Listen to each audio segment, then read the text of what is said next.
먼저.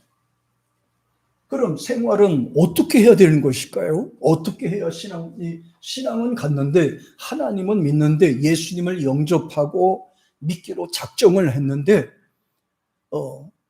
생활을 속에서 뭐를 해야 되느냐 이 말이야. 뭐를 해야지 신앙생활이 일치가 되느냐.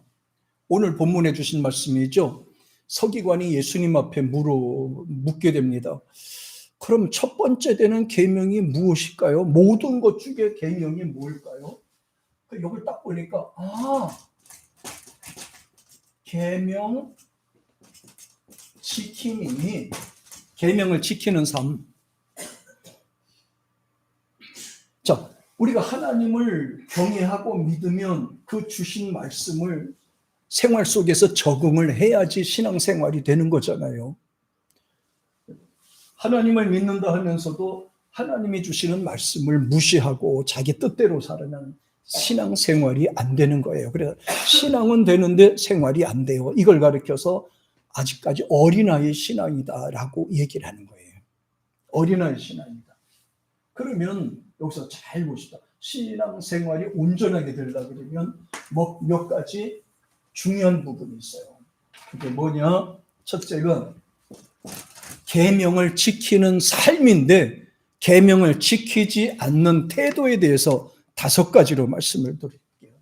첫째, 삶 속에서 하나님의 존재를 인식을 하면서 살아야 돼요. 존재 인식입니다. 생활 속에서도 기도하시면서 하나님이 도와주신다. 하나님과 함께한다. 하나님이 지켜주신다. 하나님 앞에 늘 기도하는 삶을 사는 것을 인정을 해라 이 말이에요. 생활 속에서 기도하실 때, 가정에서도, 직장 생활에서 하면서도 꼭 하나님이 함께 하신다, 도와주신다. 하나님 앞에 늘 기도하는 마음으로 살라 이 말이에요. 하나님의 존재를 인식해야지 된다. 그런 인식하지 않는 것을 가리켜서 계명이 없는 사람이다. 계명 지키지 않는 사람을 이렇게 말하는 거예요. 삶 속에서예요. 자기 뜻만 내세우지 마시고 하나님께서 우리 생활 속에도 지켜주고 하나님이 도와주시고 함께 하신다는 그런 인식을 갖고 살아야 되는데, 이런 하나님의 존재 인식을 갖지 못하면 계명을 지키지 못하는 것과 같은 겁니다. 삶 속에서요. 기도했는데 하나님이 도와주신 것 같아. 오늘도 하나님이 함께 해주셔서 감사하다고 하나님의 존재 인식을 부인하는 태도가 계명을 지키지 않는 거예요. 말씀을 받았으면 그대로 지키는 삶을 살아야 되겠죠. 그 다음에 2번째는 하나님의 계명을 지키지 않는 2번째 태도가 뭐냐면 맹세. 하나님 이름 걸고 맹세하지 마셔야 됩니다. 하나님 이름은 그렇게 거는 게 아니에요. 우리 아버지의 이름을 걸고 내가 할게 이렇게 하진 않잖아요. 하나님 이름을 걸고 맹세를 하지 말라. 예수님도 그 말씀을 하셨어요. 왜냐하면 하나님 이름을 걸고 그렇게 자기가 마음대로 주장하는 게 아니다 이 말이에요. 하나님은 살아계신 분이고 인격적인 분이고 우리와 함께 하신 분이기 때문에 우리가 그렇게 하나님의 이름을 망령되게 하지는 말자. 그 다음에 세 번째는 권위. 하나님의 이름이 특별한 거는 사실인데 자기만이 뭔가 대단한 것을 받았다고 착각하는 정신은 갖지 말자. 사람보다 똑같아요. 나만이 뭐 특별한 걸 받고 나만이 뭐 대단한 걸 받고 나만이 하나님이 뭐 더 많은 거를 주셨다는 그런 착각은 갖지 말아야 됩니다. 이거는 계명을 어기는 거와 같습니다. 존중히 여기고 소중하게 생각하고 사랑하는 마음을 갖고 주님의 이름을 의지하고 믿고 그렇게 살아야 됩니다. 대부분의 사입이나 잘못된 사람들은 꼭 교주나 이런 분들이 그러죠. 자기만이 대단한 걸 뭔가 받았다고 착각을 하잖아요. 자기만이 뭐 특별히 내세우고 막 이렇게 하잖아요. 그리스도 안에 있는 사람들은 다 똑같아. 계명을 무시하는 것과 같은 것입니다. 그 다음에 또 네 번째입니다. 이익입니다. 하나님의 이름을 걸고 자기 이익을 취하는 일은 삼가해야 됩니다. 우리는 그렇지 않지만 하나님의 이름을 걸고 이제 믿음이 없는 분들이나 이런 분들이 그럴 때가 있잖아요. 왜? 큰 교회 가면 좀 많이 팔아줄까? 장사하는데 좀 많이 도움을 줄까? 이렇게 해서 꼭 그렇게 쫓아다니다가 나중에 상처받고 안 하는 분들이 많이 계시잖아요. 그렇게 거기다 결부시키지 말자. 결부시키지 말자. 하나님을 몰라서 그래요. 교회 다니는 것을 하는 수단이나 이익을 위해서 교회 다니는 것은 아니다. 하나님을 경외하기 위해서 그 목적이 첫 번째 거기에요. 그 믿음대로 살다 보면 나머지는 저절로 따라오게 돼 있는 겁니다. 하나님의 문을 열어주셔야지 사람이 많다고 문이 열어지는 게 아니다 이 말이에요. 하나님이 작동하던 문을 열어주셔야 길이 열리는 거지. 그러므로 교회를 다니면서 어떤 자신의 어떤 이익을 얻기 위해서 욕심을 부리지 말자. 이거는 계명을 지키는 삶이 아니다 그랬습니다. 그 다음에 다섯째로 이제 마지막이에요. 다섯 번째는 되새김질을 하자. 되새김질을 하자. 주일에 와서 설교를 들으시고 돌아가면 그 말씀을 꼭 기억을 하셔야 된다. 그 말씀을 기억하셔서 한 주간 동안에 그 말씀을 자꾸 이렇게 되새김하면서 생활 속에서 기도도 하시고 그 다음에 자꾸 생각을 하셔야 됩니다. 하나님을 사랑하는 사람은 그렇게 자꾸 생각을 하는 거예요. 계명을 지키는 것은 대단한 게 아닙니다. 아주 소소한 것에서부터 그렇게 하나하나 이루어지는 거예요. 이걸 가르쳐서 뭐라고 그러는지 아세요? 신앙생활이라고 하는 겁니다. 예전이지요. 예전에 신방을 갔는데 어떤 분이 그래요. 어떤 믿음 생활 이렇게 하는 얘기를 하다 보니 그래요. 교회 얘기는 교회 얘기고 우리 얘기는 우리 얘기고 이렇게 얘기를 하나님 말씀은 하나님 말씀이고 우리는 우리고 이렇게 딱 잘라서 말하는데 할 말이 없더라고요. 할 말이 완전히 없어졌어요. 그래서 그게 아닌데 하나님 말씀이 우리 생활 속에 녹아들어야 되는 거예요. 그 말씀대로 우리의 인품이나 인격이나 삶 속에서 녹아내려야 되는 겁니다. 그게 생활 속에서 이루어져야 돼요. 그리고 과감하게 그냥 교회만 다닌다, 예수만 믿는다 이렇게 하지 마시고 여러분과 저는 가도 꼭 그렇게 하세요. 신앙생활 합니다라고 꼭 하세요. 어디 가셔도 교회와 따로따로 구분하지 마시고 신앙생활 합니다라고 하세요. 난 예수 믿어 이렇게 한마디로 끝내지 마시고 신앙생활 합니다라고 꼭 하세요. 그러면서 생활 속에서도 꼭 그렇게 하나님 말씀을 꼭 되새김질을 할 수 있고 늘 기도 생활을 그렇게 할 수 있는 그것이 바로 계명 지키는 삶이고 하나님을 생각하는 삶이고 하나님의 은혜입니다. 하나님께서 이 부분에 대해서 굉장히 강조하는 부분이 있습니다. 뭐냐 하면은 이제 구약 성경 찾아볼까요? 레위기 22장 한번 보겠습니다. 창세기, 출애굽기, 레위기 세 번째 책입니다. 레위기 한번 보실까요? 22장 자 한번 보세요. 31절에 있는 말씀입니다. 31절 여기 보면 하나님께서 레위기에서 하나님께 번제를 드리고 섬기는 일에 있어서 이 부분을 굉장히 강조를 하였습니다.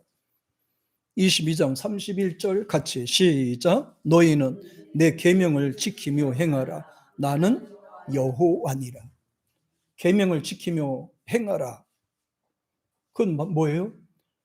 하나님 말씀을 듣고 생활 속에 들어가서 삶 속에 들어가서 지키라고 하는 겁니다. 삶 속에서 그 말씀을 생각하면서 지키라는 거예요. 그래야 힘이 받고 능력이 있고 권세가 있는 겁니다. 그러면서 하는 말씀이 32절에서 보면 이렇게 얘기를 하시죠. 같이 시작. 너희는 내 성호를 속되게 하지 말라. 나는 이스라엘 자손 중에 거룩하게 함을 받을 것이니라. 나는 너희를 거룩하게 하는 여기 잘 보세요. 32절 보시면요. 내 성호를 속되게 하지 말라. 성호라고 그랬잖아요. 호칭, 명칭, 하나님의 말씀하는 그 이름과 그 칭호에 대해서는 함부로 하지 말라. 예. 우리를 낳아주신 부모님의 이름도 우리가 함부로 하지 않잖아요. 이름을 함부로 부르지도 않잖아요. 예, 소중하게 생각하고 귀하게 생각하는데 더군다나 하나님의 이름과 하시는 일까지도 우리가 이렇게 무시하면 안 되겠죠. 소중하게 생각해야 되겠죠. 그림서 하는 말이 나는 이스라엘 자손들 중에서 거룩하게 함을 받을 것이니라. 자, 잘 보십시오. 예, 하나님은 믿는 자들 속에서 귀중하게, 소중하게, 거룩하게, 존귀하게 나타내도록 하셔야 됩니다. 드러내야 되는 것입니다. 그게 믿는 자들 속에서 하나님이 영광을 받으셔야 되는 겁니다. 무시당하면 안 되는 거예요. 그러니까 이스라엘 자손 가운데서 하나님의 이름이 존귀함을 나타내게, 귀중하게 되는 것을 강조했어요. 그러면서 하는 말씀이 나는 너희를 거룩하게 하는 자니라 이렇게 말씀하셨어요. 성도들 가운데서 말씀이 지켜지고 성도들 가운데서 존귀함을 받게 되고 성도들 가운데서 하나님께 영광을 돌리는 삶이 이루어져야지 하나님도 귀하게 되고 하나님도 역사하시게 되는 겁니다. 생활 속에서 하나님이 역사하게 됩니다. 그래서 하나님께서 당신의 백성들의 특별히 존귀한 분이 되기 위해서 하나님이 이렇게 말씀하셨어요. 33절에 이런 말씀 있잖아요.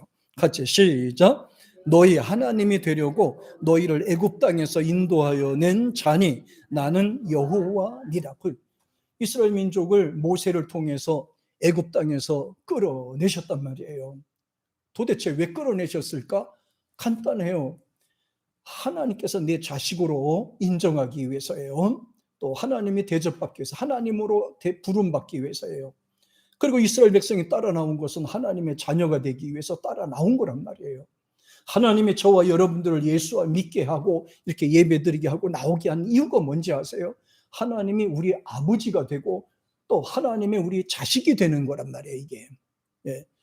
우리는 하나님의 자식이 되는 것이고 우리 하나님은 아버지가 되시는 거예요. 아버지와 자식과의 관계가 원만하게 이루어지도록. 그래서 우리가 하나님 앞에 아버지라고 부르게 되는 겁니다.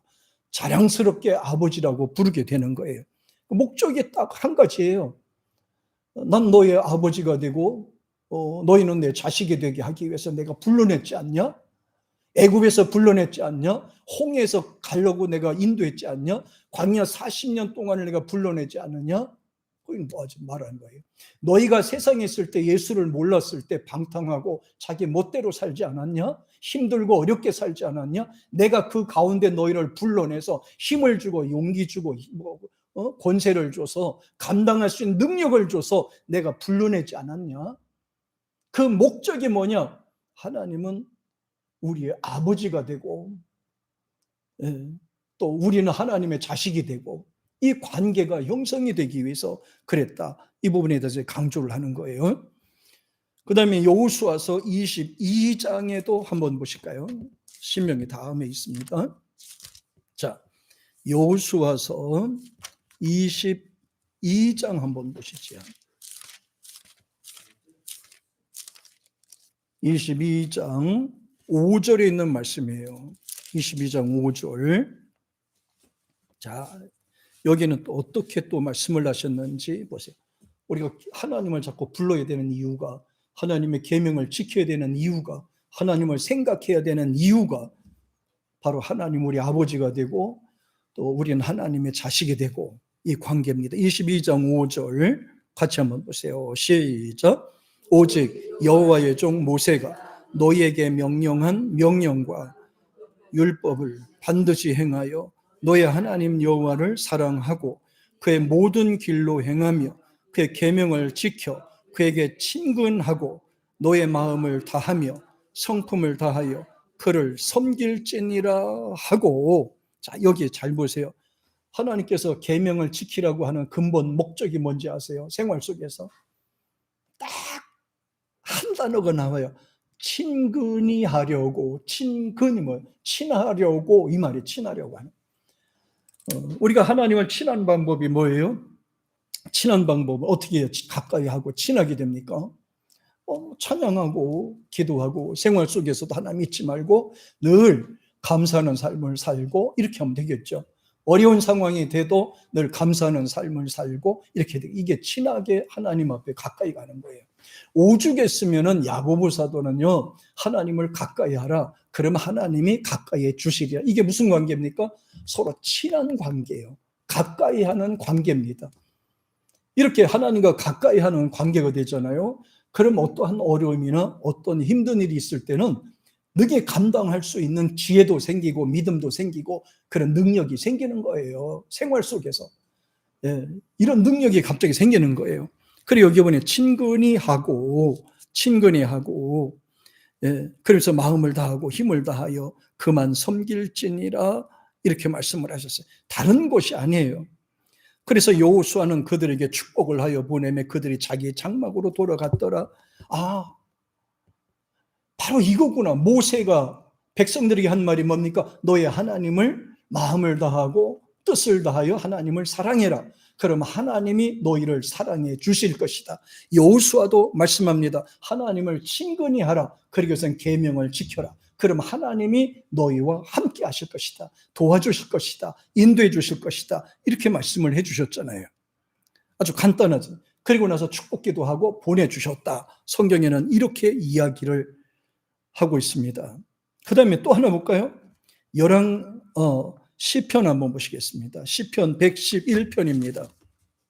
자, 시편 111편에 있는 말씀입니다. 자, 111편 10절에 있는 말씀이에요. 10절에. 너무 중요한 내용입니다. 연결이 되는데 이 부분에서 진짜 중요한 내용이 나옵니다. 노다지 아세요? 노다지? 노다지 금 노다지. 우리 어렸을 때 이런 드라마도 있었어요. 이 광부들이 이거 팔면서 이 노래를 부른다. 그래서 금광에서 금을 파는 사람이요. 한 번 파면 자꾸 나오잖아요. 그러니까 노래를 부르면서 그걸 파더라고. 금이 나오니까. 나 어렸을 때 드라마 그거 많이 봤어요. 자, 보십시다. 111편 10절 같이 한번 보십시다. 같이 시작. 여호와를 경외함이 지혜의 근본이라. 그의 계명을 지키는 자는 다 훌륭한 지각을 가진 자니 여호와를 찬양함이 영원히 계속하리라. 자, 계속 여기 보자. 10절 여호와를 경외함이 여기 나오죠. 하나님을 경외하는 거. 첫 번째 신앙이잖아요. 하나님을 믿는 거는 선택의 문제가 아니라 인간의 모습을 하고 세상에 태어났다면 기본적으로 하나님을 믿고 사는 것이 기본이에요. 불행한 것은 하나님을 모르고 살다 죽는 사람이 불행한 거라고. 예수를 모르고 살다가 지옥 가는 사람이 불행한 거예요. 예수님은 이 부분에 대해서 굉장히 집중적으로 말했잖아요. 하나님을 경외하는 것이 지혜의 근본에 지식 있는 사람이고 똑똑한 사람이고 현명한 사람이고 총명한 사람의 근본은 하나님을 섬기는 거. 하나님을 경외하고 섬기는 거. 네. 그리고 말합니다. 근데 그걸로 끝난 것이 아니다 이런 게죠. 지혜의 근본이다. 그러나 그의 계명을 여기서 이렇게 나와요. 여호와를 경외하는 것이 지혜의 근본이다. 그러나 그의 계명을 지키는 자는 다 훌륭한 지각을 갖고 있는 자니. 훌륭한 지각이라는 것은 현명한 판단과 지혜를 할 수 있는 능력과 지각이 있다 이 말입니다. 생활 속에서 급할 때 기도하면서 늘 찬양하면서 성경 말씀을 늘 강도하면서 늘 이렇게 가까이 하게 되면 사람이 지혜로워져요. 능력이 있어져요. 총명해지는 겁니다. 총명하게 되는 겁니다. 그러면서 하는 말이 여호와를 찬양하는 것이 영원히 계속되리로다. 언제까지 되는지 아세요? 하나님을 섬기고 경외하고 믿고 계명 지키는 삶이 언제까지 지속이 되는지 아세요? 한 나라는 망할 수가 있어요. 그러나 하나님의 나라는 망하지 않아요. 세상 나라는 끝날 수가 있어요. 그러나 하나님 나라는 끝나지 않아요. 복음의 한 시대는 나라마다 끊어질 수 있어요. 복음의 맥이 끊어질 수도 있어요. 그러나 하나님의 역사는 멈추지 않아요. 하나님의 일에 게으리한 나라는 하나님께서 어쩔 수 없이 그 복음의 맥락이 다른 나라로, 사모하는 나라로 가게 돼 있는 거예요. 하나님의 복은 그릇과 같이 사모하는 자에게 주기 때문입니다. 사랑하기 때문이죠. 그러면서 하는 말이 9절에서 보면 위에 이렇게 나와요. 여호와께서, 시작, 여호와께서 그의 백성을 속량하시고 그의 언약을 영원히 세우셨으니 그의 이름이 거룩하고 지존하시도다. 지존하신 하나님, 아주 막 지구상에서는 최고 존귀하고 소중하신 분을 가리켜서 지존이라고 얘기를 하죠. 최고 높은 분을 지존이라고 그러잖아요. 그래서 그의 백성을 속량하시고 하나님을 가까이 하면 하나님이 죄악 가운데서 속량해 내시고 끄잡아내시고 저주 가운데서 끄잡아내시고 사망 가운데서 끄잡아내시고 사탄과 악한 영의 지배에서 끄잡아내시고 시련과 환난 가운데서 끄잡아내시고 고난과 아픔 가운데서 끄잡아내시고요. 영원한 언약을 성취하도록 하신다. 이 부분을 강조하셨어요. 그러면서 119편 한번 보겠습니다. 뒤에 119편 115절에 있는 말씀입니다. 115절. 자, 115절에 있는 말씀을 한번 보겠습니다. 자, 참 귀한 말씀이죠. 서로 연결되어 있는 말. 자, 119편 115절에 같이 시작. 너의 행악자들이여 나를 떠날지어다. 나는 내 하나님 계명을 지키리라. 이것이 이제 그 시편 기자가 고백하는 겁니다. 나는 너희들과 같이 있을 수 없어. 너희는 죄를 짓고 타락하고 변질되고 하나님을 거부하고 비방하니 너희들은 불신자, 죄악 가운데 있는 자요 우상 숭배자들이다. 난 너희들 싫어. 내 곁을 떠나갈지어다. 참 아주 단호하게 막 딱 얘기하는 겁니다. 나는 하나님 계명을 지키는 사람이요. 나는 하나님을 경외하는 사람이요. 나는 하나님 중심으로 사는 사람이요. 난 이렇게 사상이 틀리고 신앙이 틀리고 다 틀리니까 나 떠날지어다. 그러면서 말합니다. 이렇게 고백합니다. 116절에 보면 이렇게 또 고백하죠. 같이 시작. 주의 말씀대로 나를 붙들어 살게 하시고 내 소망이 부끄럽지 않게 하소서. 그러면서 하나님 앞에 간구합니다. 17 시작. 나를 붙드소서. 그리하시면 내가 구원을 얻고 주의 율례들이 항상 주의할 것입니다. 그러면서 고백이 114편에 고백이 있습니다. 같이 시작. 주는 나의 은신처요 방패시라. 내가 주의 말씀을 바랍니다. 소망합니다. 기대합니다. 사랑합니다. 의지합니다. 이게 뭐예요? 계명 지키는 삶이고요. 주님을 모시고 사는 삶인 것입니다. 그러면서 하나님께서는 이렇게 말씀하셨어요. 113편의 3절에서 이렇게 얘기합니다. 시작. 내가 두 마음 품는 자들을 미워하고 주의 법을 사랑하나이다. 그랬어요. 우리 목회자들도 이렇게 같이 만나서 이야기하다 보면 진짜 믿음이 없는 분들이 많이 계셔요. 이번에는 믿음이 없는 말들을 많이 하시고 진짜 나하고 어떻게 약간 떨어져 있는 말을 그런 분들도 많이 있어요. 그럴 때는 은근히 속이 좀 상하기도 하고 그래. 겉으로는 이제 표현을 안 했지만 속으로는 돌아오면서 어떻게 목사가 믿음이 그래도 없을까? 어떻게 목회자인데 저렇게 인본주의 생각으로 꽉 차 있을까? 어떻게 저렇게 목회자인데 저렇게 세상에 불신자처럼 똑같을까? 이런 생각이 속에도 날 때가 있어요. 그러면서 속상할 때가 있습니다. 그렇게 환경이 그렇게 사람들을 자꾸 변하게 만드는 것 같아요. 그런데 우리는 그 어떤 상황이 돼도 변하지 말아야 되는 것은 하나님을 앙망하는 신앙과 그 말씀을 계명화해서 지키는 것은 변하지 말아야 돼요. 하나님 말씀 진리는 변하지 않기 때문입니다. 진리는 변하는 게 아닙니다. 세월이 흘러도 진리는 변하는 게 아닙니다. 진리는 계속 이어집니다. 언제까지? 이 세상이 존속될 때까지입니다. 예수님께서 오실 때까지입니다. 예수님께서 말씀하신 내용은 요한복음 14장에서도 그 말씀을 하셨죠. 예. 요한복음 14장 15절에 있는 말씀을 한번 볼까요? 14장 15절. 자, 한번 보세요. 여기는 아주 예수님께서는 아주 바로 직접적으로 말씀했어요. 구약에는 어떻게 보면 구약에 있는 말씀을 보면 너희가 지키면 잘 될 거야. 너희는 지키는 것이 도리야. 너희는 지키면 이렇게 잘 될 거야. 어떻게 보면 약간 이렇게 미래지향적인 그런 말씀을 많이 하는 것 같은 느낌을 받게 돼요. 예, 구약 성경에 보면 거의 예언서니까요. 앞으로 믿고 계명을 지켜 그러면 잘 될 거야. 이렇게 하거든요. 그리고 하나님께서는 너희를 사랑하시고 늘 잘 되기를 원해.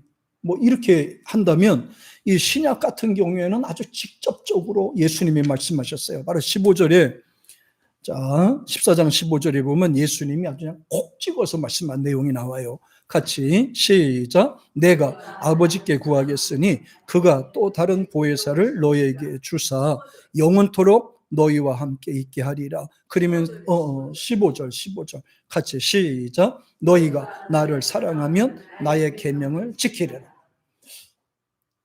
여기 너무 막 여기서는 직접적으로 말씀하는 거잖아요. 그리고 밑에 보니까 내가 아버지께 보혜사를 주셔서 직접 주시겠다, 도와주도록 하겠다, 이렇게 강조했거든요.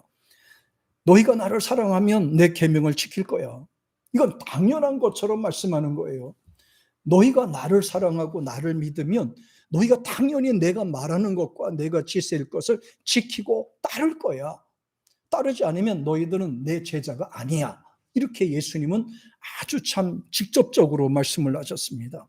아주 참 굉장히 막 강조하는 내용이 나옵니다. 그러면서 성경에서는요, 우리가 하나님 말씀을 지킬 때 주어지는 핵심적인 요소들이 있어요. 요한일서 2장입니다. 보실까요? 자, 요한일서, 요한2서네요. 자, 요한2서 3절에 있는 말씀입니다. 자, 3절 찾으셨나요? 같이 시작. 하나님 아버지와 아버지 아들 예수 그리스도에게로부터 진리와 사랑 가운데서 우리와 함께, 여기 보니까 뭐라고 되어 있습니까? 은혜와 긍휼과 평강이 하나님 아버지와 아버지 아들 예수 그리스도로부터 진리와 사랑 가운데 누구 함께? 우리와 함께. 직접 말씀하셨잖아요. 너희가 날 믿고 따른다면 내 계명을 당연히 지킬 거야. 그리고 말씀하죠. 우리와 함께. 여기서 우리와 함께. 그러면서 4절에 보면 이렇게 말씀하시죠. 시작. 너의 자녀들 중에 우리가 아버지께 받은 계명대로 진리를 행하는 자를 내가 보니 심히 기쁘도다. 안 지키면 기쁘지 않도다. 지키니 기쁘도다. 그래서 말합니다. 5절에 이렇게 얘기해요. 시작. 부녀여, 내가 이제 내게 구하노니 서로 사랑하자. 이는 새 계명같이 내게 쓰는 것이 아니요 처음부터 우리가 가진 것이니라. 처음이 언제예요? 창조하실 때 하나님께서 아담과 하와를 만들어서 에덴 동산에 있을 때부터 하나님이 주신 그 계명이에요. 사랑하는 거예요. 그래서 아담에게는 하와를 주셨고 하와에게는 아담을 주셨고요. 또 하나님은 아담을 사랑하시고 또 아담과 하와는 하나님을 사랑하는 것으로 그렇게 해주셨어요.